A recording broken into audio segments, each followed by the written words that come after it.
kecelakaan di mana-mana. Ya. Yang lagi jadi pilot pesawat itu kalau dia nggak bisa ngatur jadwalnya ya udah betul.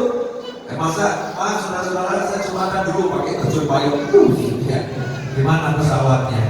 Masing-masing tahulah kondisi daerah masing-masing. Di Solo bagaimana Habib? Solo alhamdulillah Kemenang Solo berdasarkan yang saya baca, Kemenang Solo mengizinkan sholat Jumat. Solo nggak ada larangan sholat Jumat. Hanya saja dengan aturannya apa? Ya tadi itu yang sakit ya di rumah saja. Jelas ibu-ibu? Apa? Jangan takut sama penyakit. Pakai ilmunya orang Jawa, loro tambani udah selesai. Jangan was-was. Nanti lihat orang waktu takut. Lihat orang kemudian badannya panas takut. Nanti ponaannya badannya panas batuk-batuk disingkiri. Ya, Masya Allah. Sama orang sakit AIDS saja nggak takutnya seperti itu. Sama yang corona kok takutnya seperti itu ya. Alhamdulillah yang sakit ya dulur kita ya didoakan, dijaga hatinya, jangan sampai dibuat kecil hati, jangan tersinggung dan lain sebagainya. Nah itu bab corona selesai, jangan dibahas dia. Sudah sekarang saya mau bahas bab akhir Rejab. Nah Rasul besok itu Jumat terakhir bulan Rejab. Banyak orang lupa Rejabnya sampai hilang gara-gara corona. Doa Rejab sering nggak dibaca. Allahumma barik lana fi Rajab wa Sya'ban wa ballighna Ramadan, nggak dibaca. Sehingga berkahnya Rejab hilang betul. Rejabnya lewat tidak merasa apa. Ulama mengajarkan kalau di Jumat terakhir bulan Rajab waktu khotib lagi khutbah. Nah, makanya besok Jumatan ya. Waktu khotib lagi khutbah. Saat khotib duduk di antara dua khutbah, khotib duduk di antara dua khutbah, bacalah Ahmadur Rasulullah, Muhammadur Rasulullah 35 kali. Dijamin rezekinya tidak bakal surut sampai setahun. Saya bertahun-tahun praktek, alhamdulillah. Kantong nggak tahu potong, isi terus. Entah isinya berapa, pokoknya isi terus. Ya, Ahmadur Rasulullah, Muhammadur Rasulullah 35 kali saat khotib sedang khutbah duduk di antara dua khutbah. Jelas? Terus doa minta berkah Rejab, doa minta berkah Sya'ban. Karena di hadis Nabi tidak ada doa minta berkah Ramadan. Yang ada Allahumma barik lana fi Rajab wa Sya'ban wa ballighna Ramadan. Pertanyaannya, kenapa Nabi Muhammad SAW tidak ngajari kita doanya berkah Ramadan? Kenapa? Di situ ada hikmah. Ramadan itu bulan yang berkah. Kalau mau dapat berkahnya Ramadan, PO, pre-order dari Rajab. Ya, pesan dulu dari Rajab, pesan dulu dari Sya'ban. Siapa yang Rajab minta berkah, siapa yang Sya'ban minta berkah, Ramadan tinggal terima. Pesanannya dapat. Nah kalau Rajab gak minta, Sya'ban gak minta, Ramadan gak dapat berkahnya. Buktinya apa? Tuh, bapak-bapak waktu buka, Masya Allah. Kalau buka itu nasinya berkah kan mestinya setengah piring warak. Bapak-bapak 3 piring gak kenyang-kenyang. Berarti itu nasinya kurang barokah. Ibu-ibu udah masak ya, masak satu tempat itu mestinya cukup buat orang 5. Dimakan anak sendiri habis. Kok habis kenapa ini? Berkahnya hilang. Kemudian ibadah, Masya Allah. Ramadan itu ibadah beratnya luar biasa. Buka handphone ini kalau baca berita enteng. Begitu buka handphone, keluarnya mushaf ngantuk. Iya, keluarnya mushaf kan? Ngantuk. Nonton TV Ramadan semangat. Begitu yang dilihat itu pengajian Rojo Abon, ngantuknya datang. Masjid, Masya Allah, sholat di masjid. Selesai sholat tidur yang lebih lama dari sholatnya. Sehingga pemandangan di masjid itu kalau siang jamaah tidur bukan jamaah sholat. Jamaah tidur bukan jamaah ngaji. Berarti barokahnya tak dapat. Yang lain sholat 20 rakaat, ya di 5 masjid. Ganti masjid 20 rakaat. Dia ya sudah sholatnya 8, cari yang kulhuin apa. Cari yang cepatnya luar biasa. Mau 8 dia monggo, tapi ada niatan boleh saya cepat dari repotnya. Cari yang tercepat ini kan ruginya luar biasa. Ngaji, yang lain hatam Al-Quran, yang lain hatam Al-Quran. 3 hari sekali hatam, seminggu hatam, 10 hari hatam, sehari hatam. Nah, ini ada orang yang sepanjang Ramadan datang hataman saja nggak bisa. Jangankan menghatamkan Al-Quran, datang majelis khatul Quran nggak bisa. Kenapa semua itu dia tidak dapatkan? Karena dia tidak dapat barokah. Kenapa nggak dapat barokah? Meremehkan Rajab dan Sya'ban. Rajab Sya'ban diremehkan, Ramadan ditutup dari barokah. Nauzubillah min dzalik. Nah, di antara berkah yang Allah berikan di bulan Rajab adalah Isra dan Mi'raj. Isra dan Mi'raj. Isra Mi'raj itu berkahnya luar biasa. Waktunya sebentar, tapi peristiwanya banyak sekali. Saya mengambil pelajaran tidak banyak dari Isra dan Mi'raj, satu saja, mudah-mudahan barokah. Dalam Isra dan Mi'raj itu diceritakan Nabi SAW dibangunkan lagi tidur, dibangunkan, terus diajak Isra dan Mi'raj. Di sini ada pelajaran. Kadang ada orang-orang itu yang sebetulnya bukan pas sholat, tapi dapat hadiah yang besar dari Allah Ta'ala, dapat anugerah yang besar dari Allah Subhanahu wa Ta'ala. Makanya kita jangan merasakan buruk dengan kondisi apapun. Kadang-kadang di sholat kita nggak dapat, tapi siapa tahu waktu duduk nemeni orang tua justru dapat. Kelihatannya cuma duduk membosankan, nemeni ibu, nemeni bapak, bosankan gitu ya. Bukan ibadah yang seperti sholat dikit, tapi ternyata di situ nanti Allah kasih karunia yang luar biasa. Nabi Musa alaihissalam cari api di atas gunung. Niatnya cari api buat perjalanan, cari makan. Dapatnya apa? Diangkat jadi rasul. Ya, sama Allah katakan sesungguhnya Allah lepas sandalmu. Diangkat jadi rasul. Dapatnya waktu sholat? Bukan. Dapatnya waktu baca Al-Quran? Bukan. Dapatnya kapan? Waktu cari makan, cari api. Makanya kita nggak boleh memandang remeh siapapun dan apapun. Kadang-kadang ada orang yang tidur di pengajian, kita molek di pengajian. Kadang yang molek ini ngerasa di situ. Nah, jika kurang aja ya, nggak mendengarkan. Sementara yang dirasanya lagi mimpi bertemu Nabi Muhammad SAW. Dia tidur tapi bejuk, mimpi Nabi Muhammad SAW. Pernah ada seorang ulama minta sama Allah Ta'ala, ya Allah tunjukkan padaku karunia yang Engkau berikan pada orang-orang yang bangun malam ibadah. Ditunjukkan karunia yang turun ke hatinya orang-orang soleh.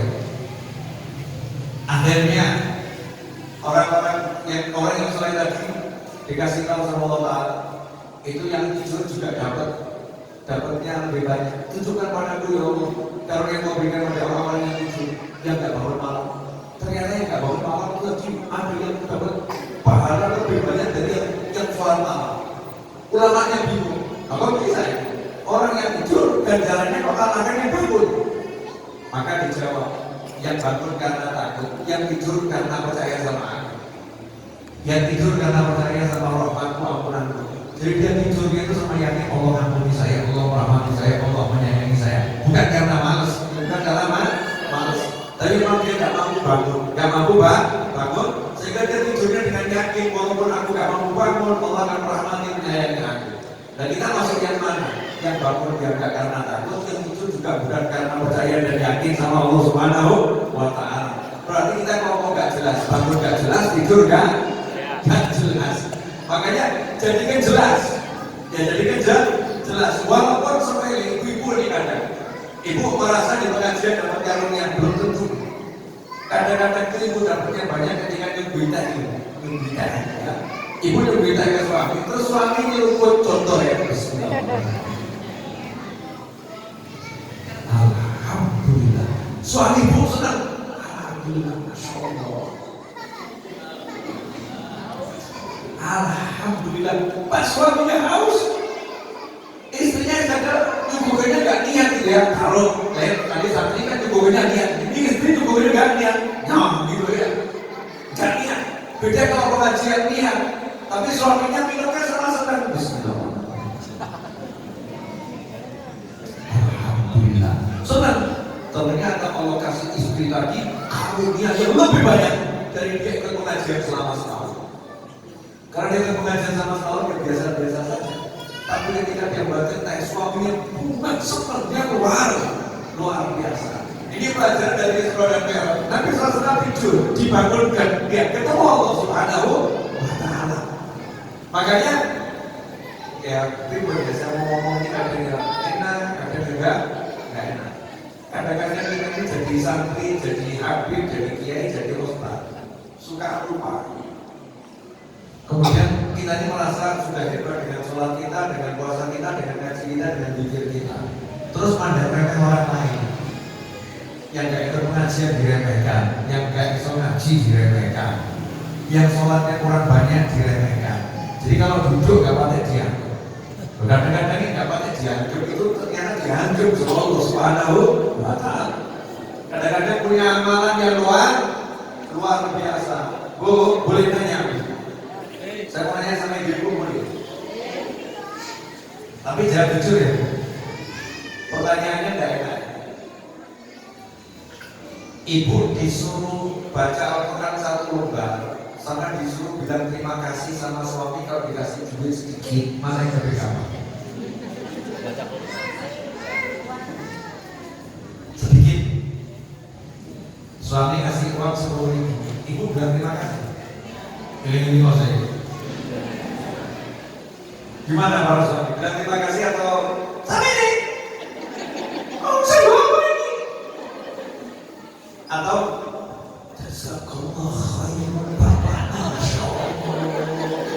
Ini jenengan antar suaraku. Ada tuh? Enggak? Enggak. Kalau ibu bisa ngaji 1 juz, rasanya gimana? Alhamdulillah. Ngaji 1 juz, senang kan ya? Tapi bilang terima kasih dikasih uang 5.000, bilang terima kasih. Gampang atau angel? Angel ya? Padahal pahalanya itu lebih besar kalau ngaji 30 juz. Kenapa? Karena kalau ngaji 30 juz urusan kita sendiri sama Allah Ta'ala, betul? Tapi kalau ucap terima kasih sama suami itu urusannya banyak. Satu sama Allah, ya jadi istri yang benar sudah. Satu sama Allah juga, ya mensyukuri dikasih duit, lihat ini yang ngasih Allah Ta'ala, syukur, itu juga tuh beda. Nah sama suami, Masya Allah, itu namanya menghargai kerjanya suami. Nah kalau perempuan aja menghargai kerjanya suami, Allah ridho, selesai, ridhonya Allah, selesai. Suaminya senang, Masya Allah, semua yang oleh itu senang kayak mana dulu, coba 10.000 ini kan hasil perjuanganmu dari pagi sampai sore Pak. 10.000 ini adalah waktumu, 10.000 adalah hidupmu. Engkau telah berikan hidupmu dalam 10.000 untuk aku Bapak. Masya Allah, I love you. Itu ini segala Bapak. Sudah gak ada. Orangnya sudah expired. Kan daluarsa bahkan hilang ya. Tidak ada lagi. Dulu masih banyak simbah-simbah yang putri itu ya. Kalau dikasih sama yang kaku berapa pun terima kasihnya luar biasa. Oh saya masih ingat ceritanya ibu almarhumah, ibunya teman saya yang almarhumah itu cerita waktu masih hidup ngomong ke saya ya, waktu masih hidup ngomong ke saya bukan setelah meninggal. Waktu itu cerita ke saya, Habib, saya itu dulu suami saya sama saya tinggal di kos-kosan Habib. Nah itu kalau malam suami saya tidur capek dari kerja, saya yang bangun malam habis, terus saya lihat suami saya sawah, terus saya berbesmili, nangis saya, Sarno, ini kalau pagi pergi sampai malam, cari nafkah buat saya, jadi boleh gak doa, Bim, gak punya duit, tapi dia pulang ke rumah, ke rumah. Jadi malam itu tiap malam saya bangun tirakati suami, tirakati suami, wedok mau dipikir segala orang dulu. Jangan ada perempuan sekarang bangun malam nyambat mengujuk. Yo, suami kamu. Yo, sampai kapan lagi dengan suami yang seperti ini? Yo, kenapa tidak dengan suami yang baik?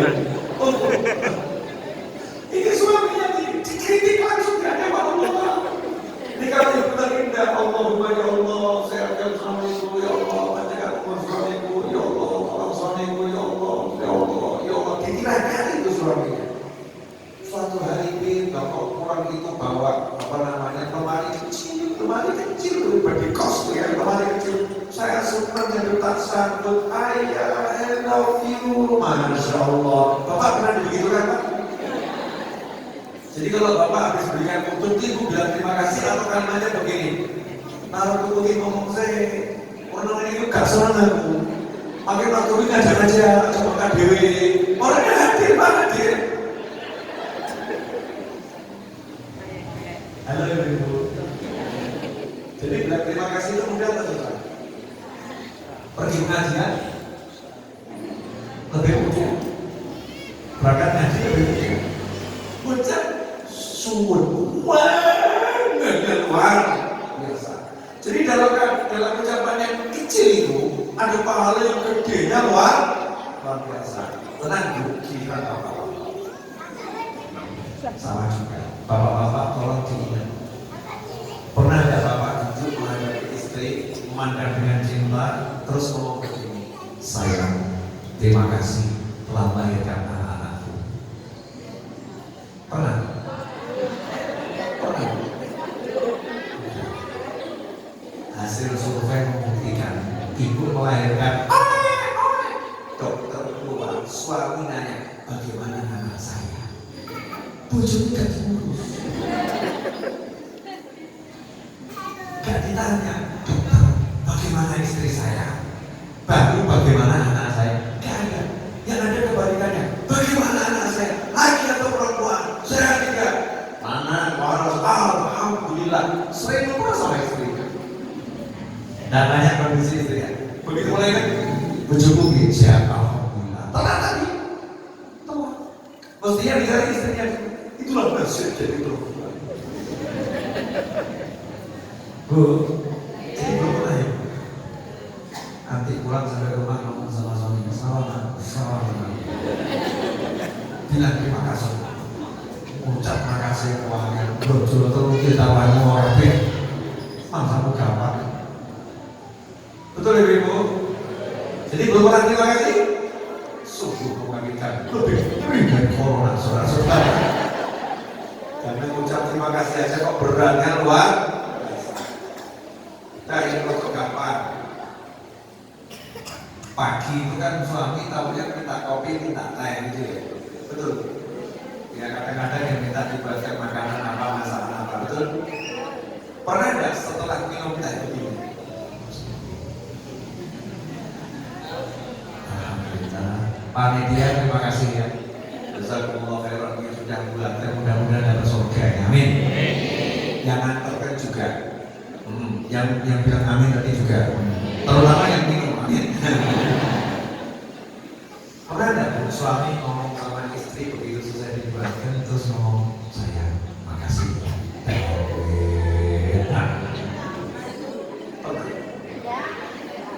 Nah, tapi kalau makan di warung, yang punya warung kasih teh, ya bilang apa? Makasih. Betul? Sama istrinya? Belas. Orang yang hadir, tenang. Ada. Kenapa itu jadi berat? Ucap terima kasih kok jadi berat, kenapa? Jawabannya setan itu ada. Setan itu betul-betul ada. Sehingga ketika ada orang mengucap terima kasih, dia mendapat pahala yang besar yang luar biasa. Karena itu wujud syukur. Sedangkan kalau orang itu syukur, berarti dia syukur sama Allah Subhanahu wa Ta'ala. Orang yang syukur sama Allah dicintai oleh Allah Subhanahu wa Ta'ala. Namun dan sedikit modal pencinta Allah, ya setan yang mengeluarkan pasukan besar-besaran. Oh jangan terima kasih, biar lupa terima kasih. Ya. Termasuk ya termasuk murid sama itu. Masya Allah. Itu muridnya sudah punya rumah besar, gurunya rumahnya rekor. Itu kalau soal, bawanya kok cuma beras 50 kilo, beras 100 kilo. Bawanya naik mobil turunin beras 100 kilo. Rumah kiainya masih rekor, rumah habibnya masih rekor. Padahal gurunya. Mestinya nggak usah bawa beras, nggak usah bawa beras, tapi bawa sertifikat. Ya alhamdulillah. Ini sertifikat rumah sudah saya berikan di perumahan sana Yai. Besarnya tidak besar Yai, maaf Yai belum bisa berikan besar 200 meter Yai. Itu ada 10 lot saya beli semuanya. Ya saya atur di rumah Yai. Monggo ini sertifikatnya, ini kuncinya, dan itu mobil di depan. Saya antarnya sampai di sana. Itu mobil milik Yai. Saya cuma ngantarkan saja. Masya Allah. Kiai mesti nangis dulu. Pokok-pokok murid siji cukup gitu. Satu kalau seperti ini cukup. Tapi yang ada murid 200 kalau saya paham. Ya murid 1000 gak ada yang paham. Bahkan ada murid yang ngomong, oh biasa, ya memang suruh. Ya ini tidak cerita juga. Memang dia sengaja menjadi jadi jangan dibawa ke rumah, jangan. Udah pas.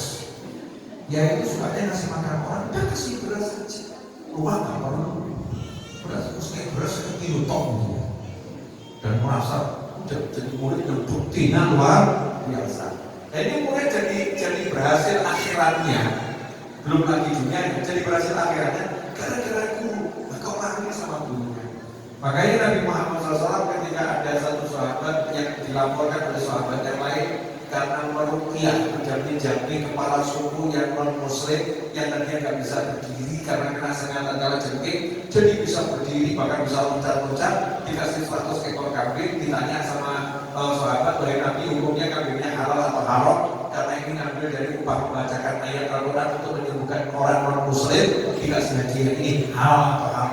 Untuk meyakinkan kalau itu halal, tapi nggak cukup ngomong halal Rasulullah, dan untuk mengatakan saya juga minta bagiannya, saya juga minta kambingnya. Artinya apa? Ngajarin ini betul-betul halal, saya pun mau. Nah kamu sebagai murid ini ngomong, kalau itu rezeki guru teman, gurunya juga dikasih. Itu namanya terima kasih. Nah yang begini ini susah.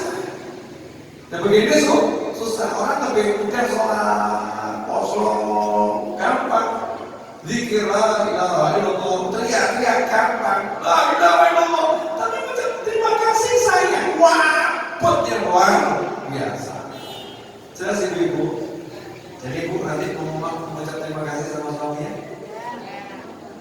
Saya mohon maaf, 50 tahun aku tidak pernah mengucapkan terima kasih. Malam ini satu terima kasih itu mengkotok 50 tahun. Terus suaminya jawab, sama. Aku sekian tahun mau ucap terima kasih. Ini terima kasih rapelan ya, untuk yang lewat-lewat dan untuk yang akan datang ngawur Pak. Dan untuk yang akan datang ya tiap hari belajar ucap terima kasih. Nah kalau udah begitu nanti karunia turun. Jadi Isra dan Mi'raj itu Nabi dapatnya itu ketika tidur dibangunkan. Nah kalian sepele-sepele tadi itu ya asal kita benar akan dapat karunia yang besarnya luar biasa. Sementara kita disuka melihat karunia yang besar datangnya di pengajian, yang besar datangnya ketika sholat, yang besar datangnya ketika puasa, sehingga sholat dikejar, puasa dikejar, pengajian dikejar. Tapi yang kecil-kecil dalam pandangan manusia, di dalamnya karunia yang besar itu kurang dikejar. Kenapa? Karena kurang prasangka baik pada Allah Subhanahu wa Ta'ala. Seharusnya ya sholat tenanan, haji tenanan, ya puasa tenanan. Tapi ketika yang kecil-kecil itu juga sungguh-sungguh pasang niat yang baik. Sudah semuanya? Alhamdulillah. Tambah dikit ya. Karena instruksi dari pemerintah walaupun tetap ada pengajian di beberapa tempat yang diizinkan, tidak usah lama-lama. Ya, biar apa? Ya tadi itu penyakit itu jangan ditakuti, tapi jangan dicari. Kalau kena ya diobati. Paham kan? Khairul umuri awsatuha, supaya kayak perkara yang tengah-tengah saja. Sekarang saya mengajari ilmu biar gak sakit. Ilmu ya. Kalau masalah sakit gak sakit itu gak ada urusan sama yang melayani orang. Tapi ilmunya syariatnya harus dijalankan. Mau? Ilmu biar gak sakit. Mau?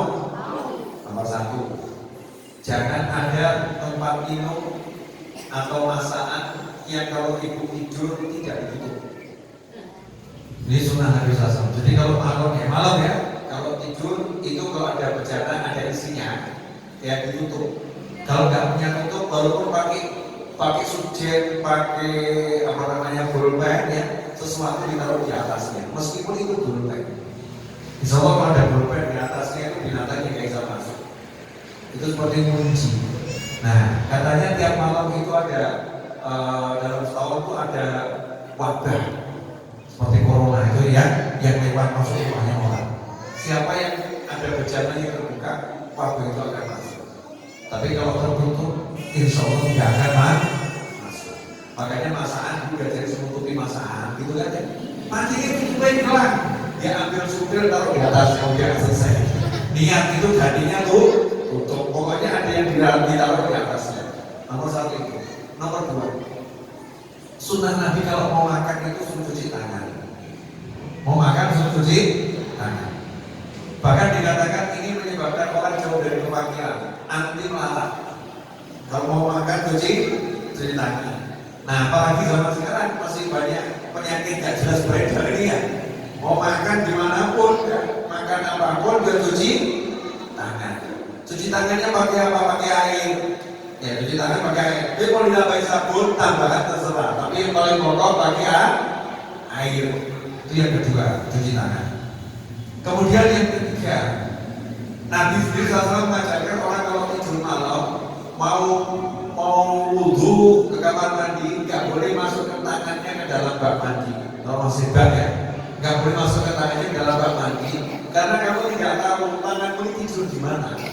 Jangan tidurnya lagi kewel-kewel. Ya, tidurnya ke tempat-tempat yang begitulah, nggak usah dibahas ya. Kotor masuk itu akan bawa penyakit macam-macam.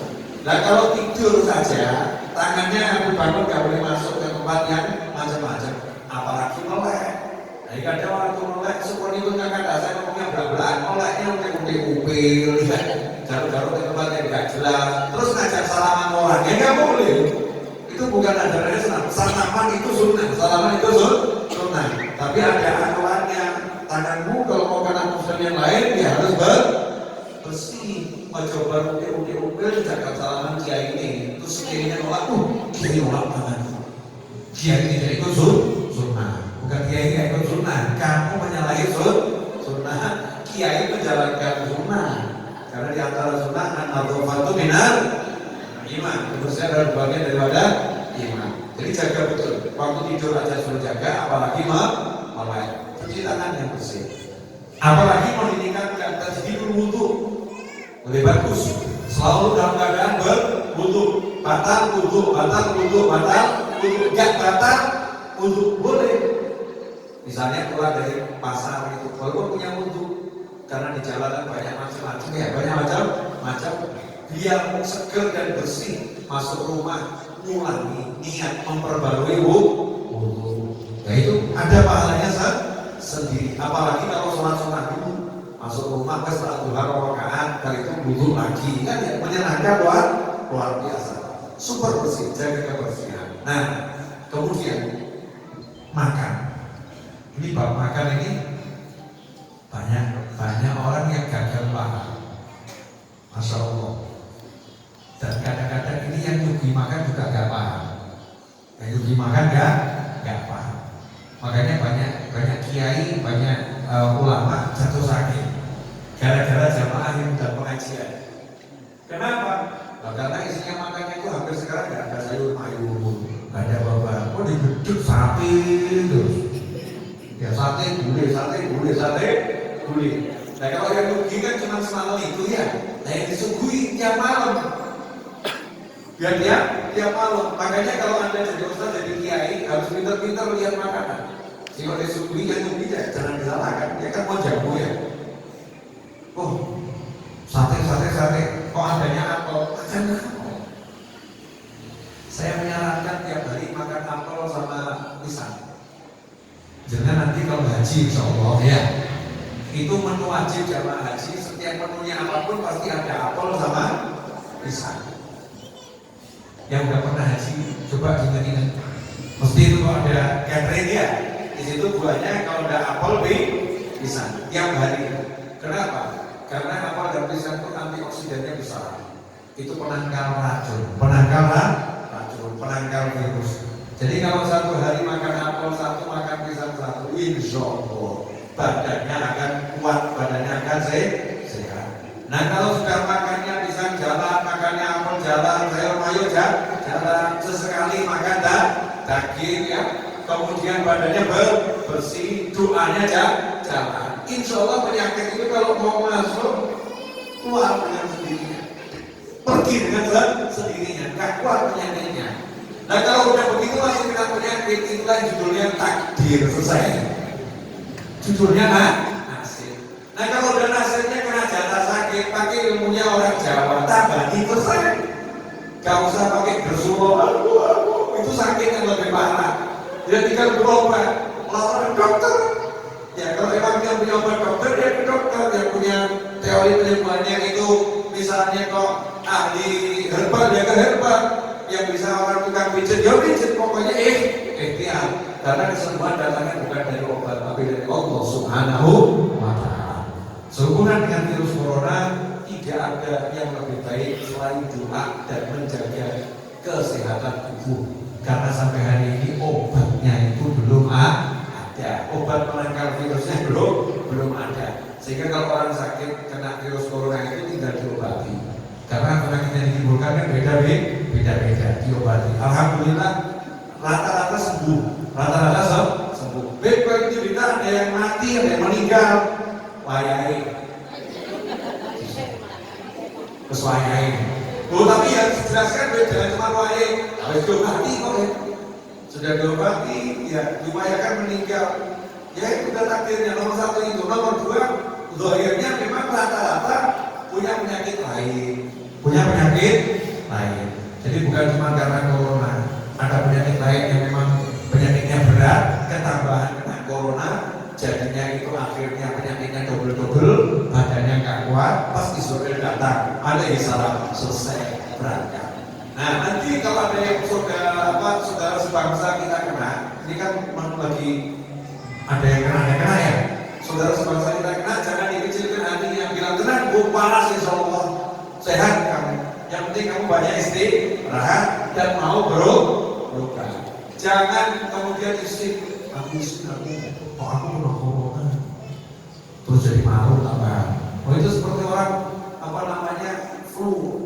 Kalau dia mau istirahat makan enak, dia dan tubuh dikuatkan, insya Allah sehat. Dan masih takut, muslim takut sama corona, dia takut sama Allah Subhanahu wa Ta'ala. Tapi jangan sombong sama penyakit mantan penyakit. Silakan datang. Begitu kena langsung buru-buru.